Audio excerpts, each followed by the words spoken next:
What's going on, everyone, and welcome back to another episode of Seahawks Now, right here from Seahawks Ave. Here we are, guys. It is Friday. Happy Valentine's Day. Hope you guys are having a good day. Go tell someone you love them. Right now, for me, I'm really excited about the Seahawks, as I always am.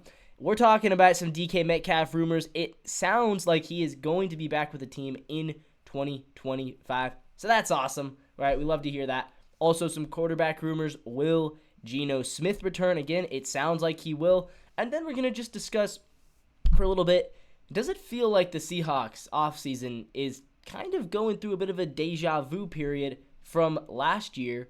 And how can the Seahawks avoid a repeat of 2024? All that and more right here on Seahawks Now, brought to you by Fan Arch. But first, if you're not subscribed, make sure you hit that subscribe button down below. It really helps the channel out. Thank you so much for helping us reach 80 subscribers. We're getting really close to 100, so make sure you guys continue to hop on board and subscribe to the channel if you want more breaking news alerts and updates, and if you never want to miss any Seahawks updates. All right, guys, let's get into it. Mike Macdonald, he recently did an interview with the News Tribune, the Tacoma News Tribune, Greg Bell, and he indicated that DK Metcalf is coming back to Seattle. So does this put the DK Metcalf rumors to rest? Unfortunately, I don't think anything is going to put those rumors to bed, because people are always going to be spreading rumors, and teams are always going to be calling and asking if he's available. That's just the nature of the league. However, this is good news if you're a DK Metcalf fan. Look at this quote right here.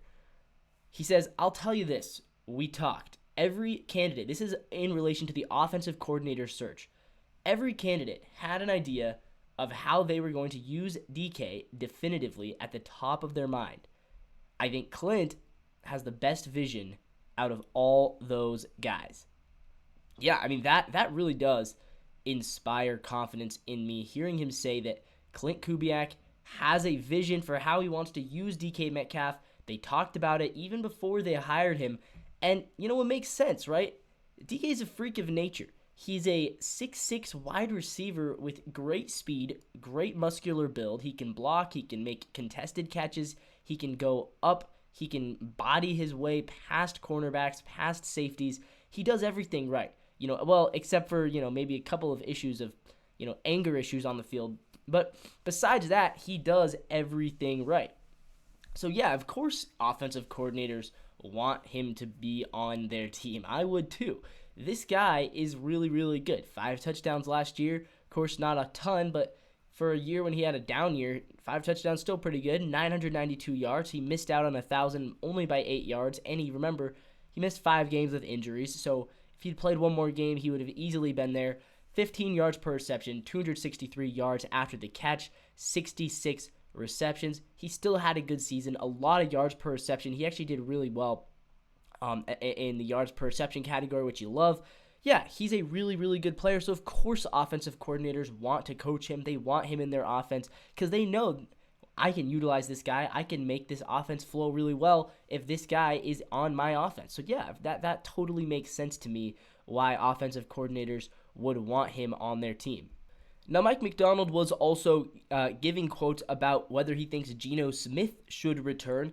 He essentially said about Geno that, yeah, he does want him back. He said the team loves Geno. He said Geno is a hard worker. He said Geno is quarterback one. And like we talked about yesterday, there just really doesn't feel like another option that the Seahawks could realistically get that would be, you know, an improvement over Geno Smith. I mean, Geno, clearly, I think he's better than Aaron Rodgers. I think the only guy who might be an improvement is Matthew Stafford, but I'm not even sure if the Rams want. I think the Rams would like to bring him back. We'll see. We'll see how those contract negotiations go.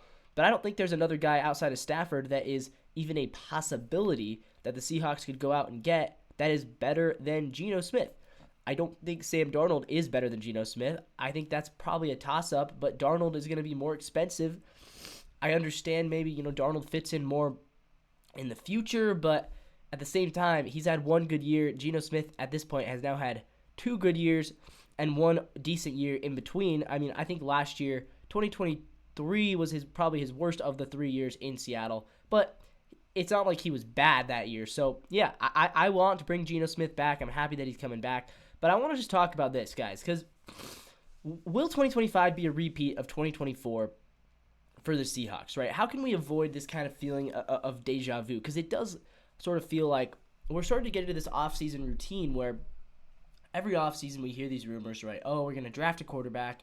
We're going to trade Geno. We're going to trade DK. We're going to do this and that. And then none of it ever happens, right? It always doesn't happen because ultimately we look at it and we say, well, actually, we're not going to trade Geno because we can't get a better option. Well, actually, we're not going to trade DK because we actually really like DK. He's actually a really good player. Well, actually, we don't want to draft a quarterback because we don't like any of them in the draft, or none of them fell to us. And so I think this can be a blessing and a curse because it does kind of feel like deja vu. Will 2025, though, what can we do to avoid next year just being a replay of 2024? Because the whole point is you want to move forward in the NFL. You want to progress. You don't want to just stay the same, because when you stay the same, you're really taking a step back. Because there's always going to be some teams that are moving forward. If you stay here, but 3 teams get to here, then really you're going to go down to here, right? That's just the nature of the league, because that's how it works. Not every team can win 10 games a year. So the Seahawks won 10 games last year, but if they don't actively work to improve, they might win 8 or 9 next year simply because more teams improved than they did. So, yeah, obviously you have to be looking to improve, and the problem is there's just not a whole lot of opportunities right now to improve the roster.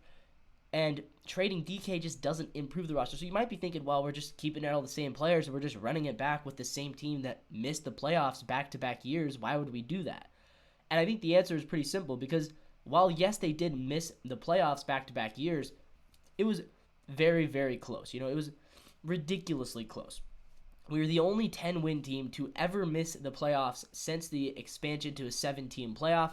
I think Mike Macdonald understands, and John Schneider as well. I think they understand that where the team's at right now, they are ridiculously close to the playoffs, and so they don't have to make these massive changes. They don't have to make these drastic changes.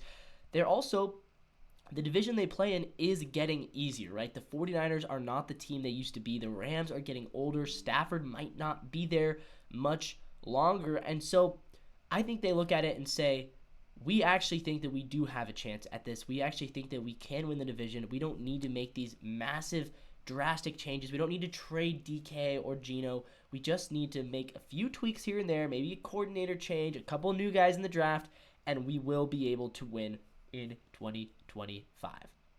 Well, that all being said, guys, let me know down in the comments, what do you guys think about this? Do you think that the Seahawks should make more drastic changes and really kind of take things into their own hands, or do you like the approach they're kind of going with right now, which is we're just going to do things our way, we're going to keep things kind of more status quo, but that's going to help us long term to get to where we want to go, because we are really, really close. We don't need to be brash, we don't need to make irrational decisions. We could just stay very similar, make a few tweaks, and hope for the best. As always, guys, I'll see you tomorrow, and until next time, go Seahawks.